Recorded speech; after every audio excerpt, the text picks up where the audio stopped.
بسم الله الرحمن الرحيم عما يتساءلون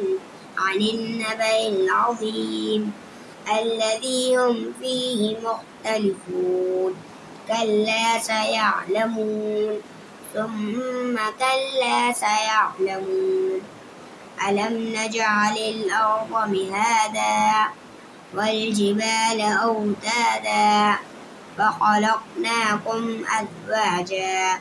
وجعلنا نومكم سباتا وجعلنا الليل لباسا وجعلنا النهار معاشا وبنينا فوقكم سبعا شدادا وجعلنا سراجا وهاجا وأنزلنا من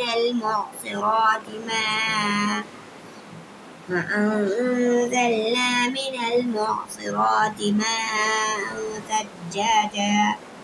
لنخرج به حبا ونباتا وجنات ألفافا إن يوم الفصل كان ميقاتا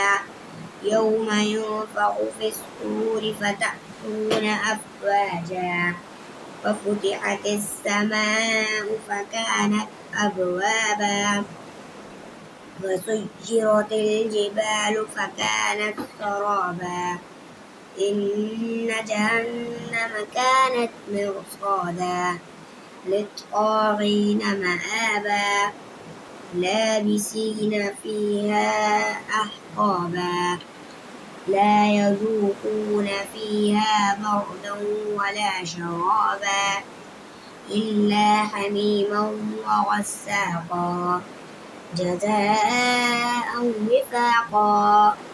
إنهم كانوا لا يرجون حسابا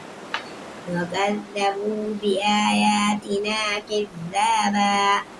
وكل شيء أحصيناه كتابا فذوقوا فلن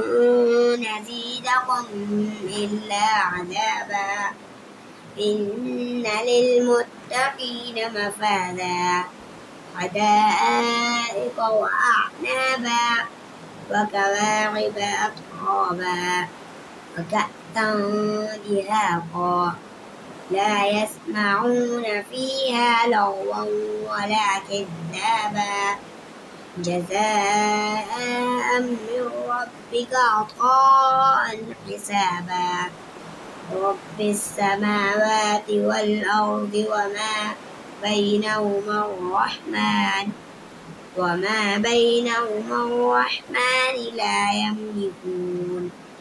لا يملكون منه خطابا يوم يقوم الروح والملائكة صفا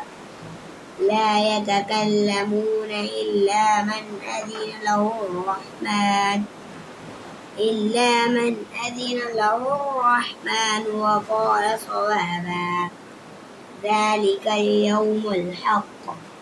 فمن شاء اتخذ إلى ربه مآبا